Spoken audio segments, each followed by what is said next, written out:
ریاستی حکومت نے راشن کارڈ سے فائدہ اٹھانے والوں کے لیے EKYC مکمل کرنے کی آخری تاریخ میں مزید 1 ماہ کی توسیع کر دی ہے۔ چونکہ آج آخری تاریخ تھی، اس لیے محکمہ سول سپلائز نے اعلان کیا ہے کہ اب یہ مہلت 31 اگست تک بڑھا دی گئی ہے۔ محکمے کے مطابق حکام نے وعدے کیا ہے کہ اگر EKYC مکمل نہ کی گئی تو مستحقین کو راشن اور دیگر ضروری اشیاء کی فراہمی متاثر ہو سکتی ہے، جس کی وجہ سے راشن کارڈ رکھنے والوں میں تشویش پائی جا رہی تھی۔ اس صورتحال میں حکومت کے اس اعلان نے ان مستحقین کو بڑی راحت فراہم کی ہے جنہوں نے ابھی تک اپنی EKYC مکمل نہیں کی ہے۔ حکام کے مطابق 1 اگست سے 31 اگست کے دوران 3 ماہ کا راشن ایک ہی بار تقسیم کیا جائے گا۔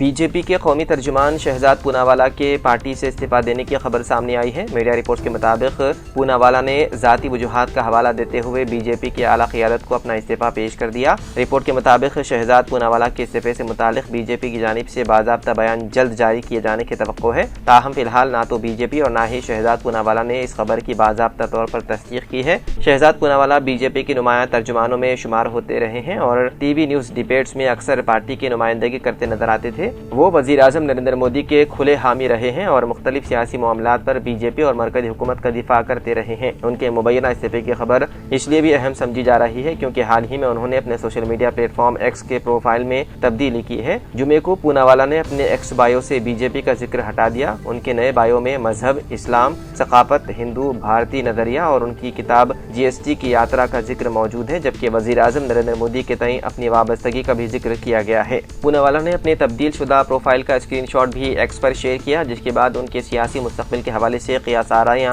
مزید تیز ہو گئی ہے۔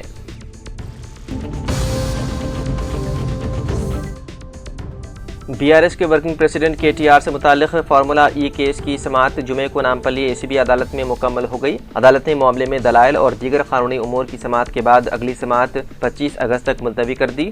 KTR فارمولا E ریس سے متعلق مبینہ بے قاعدگیوں کے معاملے میں جاری عدالتی کارروائی کے سلسلے میں نامپلی ACB عدالت میں پیش ہوئے۔ فارمولا E کیس تلنگانہ کی سیاست میں ایک اہم معاملہ بنا ہوا ہے۔ BRS اور KTR کی جانب سے الزامات کی تردید کی جاتی رہی ہے، جبکہ KTR نے اس معاملے کو سیاسی محرکات پر مبنی قرار دیا۔ عدالت اب 25 اگست کو کیس کی مزید کارروائی کرے گی، جس کے بعد معاملے میں قانونی پیش رفت متوقع ہے۔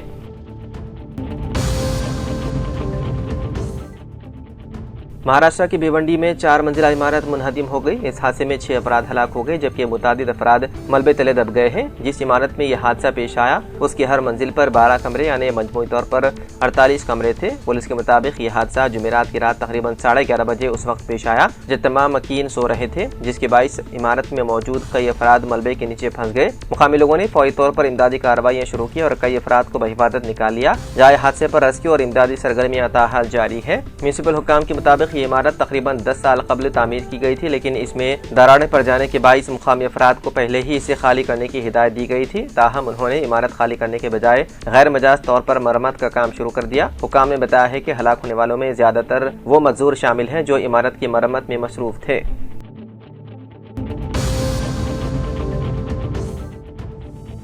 BRS کے سینئر قائد اور سابق رکن اسمبلی پیدی سردرشن ریڈی چل بسے۔ جمعرات کی نصف شب سکندرآباد کے یشودا اسپتال میں انہوں نے آخری سانس لی۔ گزشتہ اتوار کو ہنمکنڈا میں سردرشن ریڈی کی سینے میں درد کی شکایت کے بعد طبیعت ناساز ہو گئی تھی۔ انہیں فوری طور پر CPR دیا گیا، جس کے بعد بہتر علاج کے لیے وینٹیلیٹر پر رکھا گیا اور یشودا اسپتال منتقل کیا گیا تھا، جہاں کل رات 12:51 پر انہوں نے آخری سانس لی۔ پیدی سردرشن ریڈی نے تلنگانہ تحریک میں اہم کردار ادا کیا تھا۔ وہ سال 2018 میں متحدہ ورنگل ضلع کے نرسمپیٹ حلقہ اسمبلی سے رکن اسمبلی منتخب ہوئے تھے۔ آج صبح 6 بجے حیدرآباد سے سدرشن ریڈی کی نعش کو ورنگل ضلع کے نلا بیلی منڈل کے مرکز منتقل کیا گیا، جہاں آخری رسومات انجام دی جائیں گی۔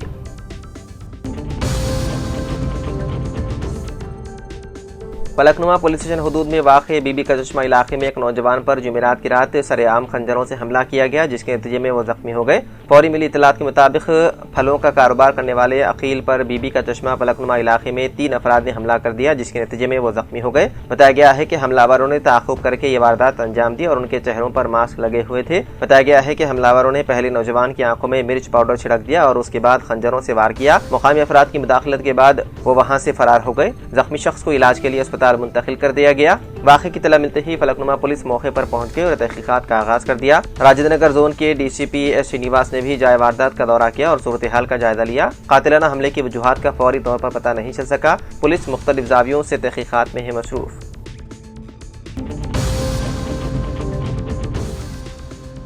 حج سال 2027 کے لیے حج کمیٹی آف انڈیا نے قرآن دادی کے ذریعے تلنگانہ سے 4508 عازمین کا انتخاب کیا ہے، جبکہ 1086 عازمین محفوظ زمرے جات کے تحت منتخب قرار پائے۔ حج کمیٹی آف انڈیا نے حج سال 2027 کے لیے تلنگانہ کو 5594 عازمین کا کوٹہ الاٹ کیا ہے۔ ملک بھر کے عازمین کے انتخاب کے لیے کل قرآن دادی انجام دی گئی اور منتخب عازمین کو SMS کے ذریعے اطلاع دی گئی۔ تلنگانہ کے 6114 عازمین کو ویٹنگ لسٹ میں رکھا گیا ہے۔ حج سال 2027 کے لیے تلنگانہ حج کمیٹی کو جملہ 11708 درخواستیں موصول ہوئی۔ 65 سال سے زائد عمر کے محفوظ عمرے میں 818، محرم کے بغیر حج کی خواہش مند خواتین کی 82 اور حج سال 2026 کی ویٹنگ لسٹ میں 20% کے تحت 186 درخواستیں شامل ہیں۔ عام زمرے کے تحت 10,622 درخواستیں داخل کی گئی۔ صدر نشین تلنگانہ حج کمیٹی مولانا سید غلام افضل بیابانی خسرو پاشا نے منتخب عازمین کو مبارکباد پیش کی اور حج مصارف کی پہلی قسط ادا کرنے کا مشورہ دیا۔ حج کمیٹی آف انڈیا نے سرکولر جاری کرتے ہوئے منتخب عازمین کو 10 اگست تک حج مصارف کی پہلی قسط کے طور پر